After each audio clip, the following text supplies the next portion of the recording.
आणि यानंतर आता बातमी आहे फडणवीसांनी केलेल्या एका विधानाची आणि त्यावरून विरोधकांनी साधलेल्या टीकास्त्राची।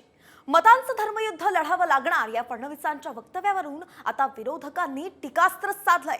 महाराष्ट्र धर्म वाचवण्यासाठी आमचं धर्मयुद्ध सुरू आहे असं सांगत राऊतांनी फडणवीसांवरती जोरदार हल्लाबोल केलाय।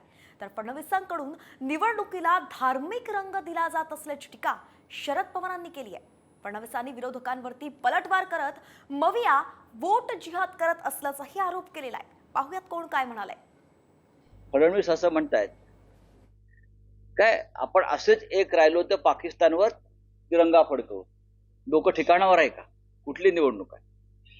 पाकिस्तानवर तिरंगा फडकवण्याचे वगैरे सोडून द्या, आधी पाक व्याप्त काश्मीर तुम्ही गेल्या 10 वर्षापासून घेतायत ना तुमचे नेते।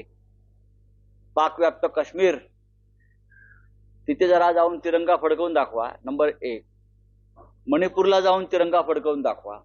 चीन व्याप्त भूमीवर सुद्धा तिरंगा जाऊन फडकवा। धर्मयुद्ध हे का? धर्मयुद्ध आहे का? होय, हे धर्मयुद्ध आहे।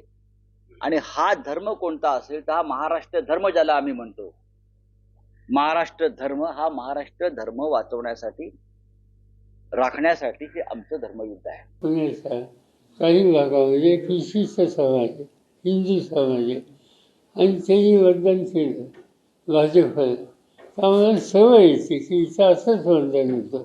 याचा अर्थ तुम्ही काही जिहाद समजत नाही। रोज जिहाद हा शब्द वापरून विशेषतः देवेंद्र फडणवीस आणि त्यांच्या सरकारने एक प्रकारचा धार्मिक कलर या निवडणुकीला द्यायचा प्रयत्न केलेला दिसतो, आणि आम्ही त्याच्यात एकदम विरोधी आहोत। मला असं वाटतं की अतिशय खेदजनक आहे की अशा प्रकारे धर्माचा वापर करून शरद पवारांचा पक्ष, उद्धव ठाकरेंचा पक्ष आणि काँग्रेस हे या ठिकाणी वोट जिहाद करतायत।